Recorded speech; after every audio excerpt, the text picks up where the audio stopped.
She was nothing, a shadow in a house of wealth. But the moment she risked everything for a stranger, her whole world changed forever. In a small village nestled between green hills, there lived a girl named Adauro. Her name meant daughter of a king, but there was nothing royal about her life. She worked as a maid in the grand compound of Chief Emeko, a man whose wealth was whispered about in every market and every home. Adauro woke before dawn, scrubbed the floors until her hands bled, cooked meals for a family that never thanked her, and fell asleep on a mat in the kitchen. Chief Emeko's daughter was named Nsueme. She had everything: silk dresses, gold jewelry, the love of her father. But she had something else too: a cruel heart. Every day, Nsueme would find Adauro and find a new way to hurt her. She would knock the water from her hands, pull her hair, call her cursed and worthless in front of the other servants. The worst part? Nobody stopped her. Nobody cared. The other servants whispered that Adauro was bad luck. They said the gods had marked her for suffering. Even the village priest said so. Adauro said nothing. She just worked and cried in secret and wondered if this was all life had to offer her. One afternoon, as Adauro walked to the market to buy vegetables for dinner, something changed everything. The sun was high and hot. The streets were busy with traders and children and the noise of life.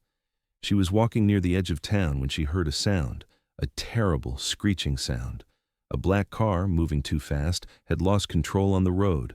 A small boy, maybe 6 years old, was standing in the middle of the street. He didn't see the car coming. His eyes were on a butterfly, not on death racing toward him. Adauro didn't think. She didn't calculate. She didn't wonder if it was worth it. She just ran. Her bare feet flew across the dirt. She reached the boy and threw him out of the way, rolling with him into the ditch beside the road. The car screamed past them, missing them by inches, and crashed into a wall. The boy was alive. Adauro held him and checked his body. No broken bones, no blood, just fear in his eyes and gratitude, and a voice calling out from somewhere distant, "Chukwu! Chukwu!" The car door opened. A man stepped out. He was tall, with the kind of face that commanded respect without saying a word. His suit was perfect. His watch glinted in the sun. But his eyes were wild with panic, and then gratitude so deep it looked like tears. "My son," he whispered. Then he looked at Adauro. "You saved him. You saved my boy." Adauro didn't know what to say. She tried to stand, but her body was shaking. The man knelt down. He looked into her eyes like she was the most important person in the world. "What is your name, brave girl?" "Adauro," she whispered. "I am Chief Okafor," he said, "and I am going to change your life, that I promise you." But wait. Nobody knew who Chief Okafor really was. That afternoon, when his car pulled up to Chief Emeko's compound, the entire household came running. Because Chief Okafor wasn't just wealthy. He was the man everyone feared and respected. He owned half the businesses in the city. He had banks. He had farms. He had connections that reached to the government itself. And 3 weeks ago, he had given Chief Emeko a loan, a massive loan, to save his company from collapse. Chief Emeko had borrowed 50 million naira. He hadn't paid back a single kobo. When Chief Okafor stepped out of his car, Chief Emeko's face went white. His mouth opened and closed like a fish. "Chief Okafor, sir. Welcome. Welcome to my humble home. What brings you here?" Okafor didn't smile. "Your maid, Adauro. She is here." Emeko's confusion deepened. "My maid, sir?" "Bring her," Okafor commanded. Adauro was called from the kitchen. She was still wearing her work clothes, still had soap residue on her arms from washing dishes. When she walked into the compound and saw Chief Okafor, she understood. He had come. He had kept his promise. But then something changed on Okafor's face. His eyes moved across the compound, and he saw Adauro's thin arms, her bruised wrists, the way she flinched when Nsueme suddenly shouted a command at her from the veranda. He saw everything. "Is this how you treat your servants, Emeko?" Emeko tried to laugh nervously. "Sir, she is just a maid. She—" "Silence," Okafor said. His voice was ice. Then he turned to Adauro and took her hand gently. "This girl saved my son's life today. She threw herself in front of a moving car to protect a child she had never met. Do you know what that means?" Emeko said nothing. It means she has more honor than anyone in this compound.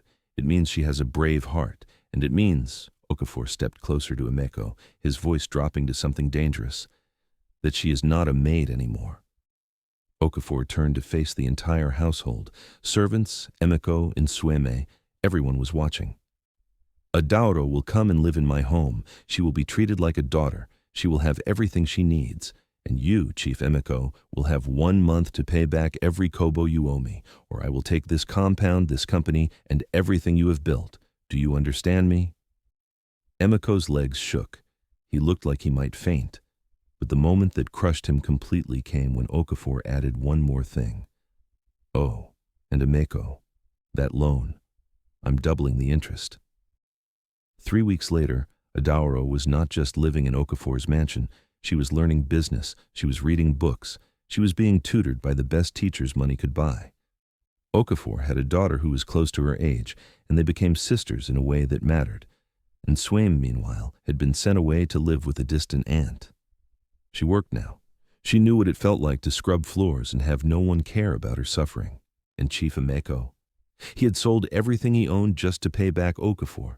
He had lost the compound, he had lost his reputation, and every morning when he woke up, he thought about the girl he had treated like garbage, the girl who had been marked by the gods for something greater, the girl whose kindness had saved her own life in the most unexpected way. The village people changed their story about Adaoro.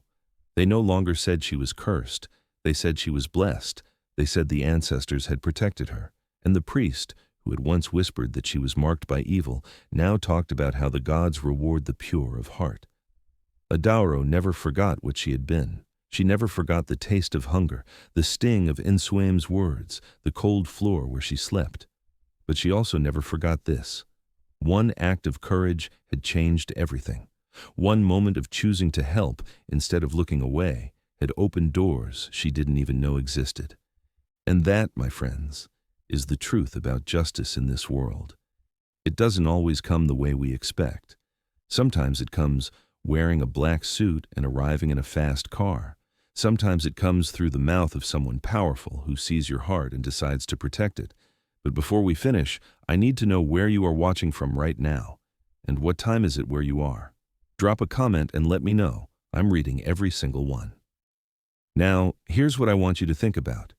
If you were Adaoro, would you have saved that boy if you had known it would change your life? Or would you have let fear stop you? Would you have taken the risk for a stranger? And here's another question. Was Chief Emeko's punishment fair? Did he deserve to lose everything? Or should Okafor have shown him mercy? Tell me in the comments below. And if this story reminded you that kindness never goes unnoticed, if it made your heart race, hit that like button. Subscribe to this channel and turn on the notification bell, because the next story we're bringing you will absolutely blow your mind. Stories of women who became kings, stories of the impossible becoming real. What would you have done?